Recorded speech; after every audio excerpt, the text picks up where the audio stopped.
मैं Priyanka Agarwal Holy Children Public School and Hostel में पढ़ने वाले सभी बच्चों का हार्दिक अभिनंदन करती हूँ। कक्षा 8 विषय हिंदी, जिसमें बच्चों आपकी पाठ्य पुस्तक कार्तिकेय। आज हम सब इसका चौथा पाठ चांदनी रात में पढ़ेंगे। लेकिन उससे पहले आप अपने स्कूल के channel Holi Children Public School and hostel को लाइक और सब्सक्राइब करना नहीं भूलेंगे, जिससे आपके स्कूल से जुड़ा कोई भी एक्साइटिंग इंफॉर्मेशन आप तक जल्द से जल्द पहुंच जाए। तो बच्चों, आइए शुरू करते हैं हमारी चांदनी रात में ये कहानी, जो आपके चौथे पार्ट में।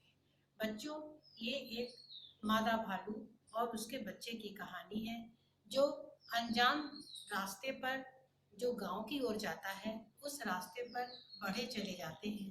उन्हें ये नहीं मालूम कि यह रास्ता कितना खतरनाक है, उनके साथ क्या घटना घटने वाली है। वो मादा भालू का बच्चा पहली बार आज अपनी माँ के साथ निकला था शिकार की तलाश में। भालू पहाड़ की तराई से नीचे उतर आते थे, जिससे खेतों को बहुत नुकसान पहुंचता था। रात के समय में ये निकलते हैं, और जब ये आगे बढ़े जा रहे थे, तभी रास्ते में ही इन्हें एक शिकार की अनुभूति हुई। उसे लगा कि यहीं आगे कहीं शिकार है। चारों ओर लंबी लंबी झाड़ियां थीं, ताकि भालू ऐसे बहुत विशाल होते हैं, लेकिन आगे जो झाड़ियां थीं, इन्हें कुछ भी उतना साफ नहीं दिख रहा था, और ये बढ़े जा रहे थे। मादा भालू को शिकार की जानकारी होते ही ये पीछे हटी और इसने शिकार किया। जब शिकार करने के बाद ये थोड़े ही दूर अभी बढ़ भी नहीं पाए थे, तभी मादा भालू को जोर की आवाज हुई और एक इसे गोली आकर लग गई। गोली लगने के बाद मादा भालू घायल हो गई बुरी तरह, लेकिन तभी वो आगे धीरे धीरे बढ़ती जा रही थी। इसकी सांस की गति धीमी पड़ रही थी, फिर भी वो पानी की तलाश में आगे बढ़ती जा रही थी।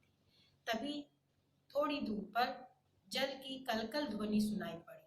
उसी ओर बढ़ते बढ़ते जैसे ही नदी के किनारे पहुंची, ये धड़ाम से गिर पड़ी, और इसका चेहरा यानी थूथन जो भालू के होते हैं, वो नदी की रेखा को छू रहे थे, और इसके मुंह से खून निकल रहा था और नदी का पानी लाल होता जा रहा था। मादा भालू का बच्चा इसके पास ही बैठा देख रहा था। उसे ये नहीं समझ में आ रहा था कि मेरी माँ अब नहीं उठेगी। वो रात भर अपनी माँ के बगल में बैठा माँ के उठने का इंतजार कर रहा था। इसे बहुत जोरों की भूख लगी थी। वह पानी पी के अपने पेट को दबा रहा था। सुबह जैसे ही पौ फटा, तो बीसों पक्षी और गिद्ध इसकी माँ को नोच खाने लगे। तब इसे एहसास हुआ कि अब मेरी माँ नहीं है। फिर यह जब आगे आगे बढ़ गया, छोड़ के अपनी माँ को, तो इसने देखा कि आगे पहाड़ी के पास दीमक दीमक की पहाड़ी है। इसने दीमक को ही अपना निशाना बनाया, और अपने मतलब जितना भी इस भालू के बच्चे के पास शक्ति थी, इसने पहाड़ी को तोड़ने की कोशिश की। जो दीमक चारों ओर बिखरे थे, उससे उसको इसने खा लिया। और उसके बाद फिर आगे बढ़ने पर इसे बकरी का बच्चा जो मेमना है, वो दिखाई पड़ा। ये बड़ा खुश हुआ, चलो आज पेट भर के खाऊंगा। लेकिन इसने उस बकरी के बच्चे को भी जब मार दिया, तो जो भी जितना पेट भर के खाना था खा करके, थोड़े बचे हिस्से को इसने कहीं झाड़ में छिपा दिया। उसके बाद वो मतलब वहीं पर अपना ठिकाना बना लेता है और वहीं रहना शुरू कर देता है। तो बच्चों, ये एक माँ के गुजर जाने के बाद उस छोटे से बच्चे की कैसे उसने अपना जीवन शुरू किया, उस आधार पर हमको यही शिक्षा मिलती है। कभी कभी किसी के जिंदगी में जब ऐसी विकट परिस्थितियाँ आती हैं, तो कभी भी हिम्मत से उसका हमेशा हिम्मत से काम लेना चाहिए, कभी भी घबराना नहीं चाहिए। इसके साथ हमें यही शिक्षा मिलती है।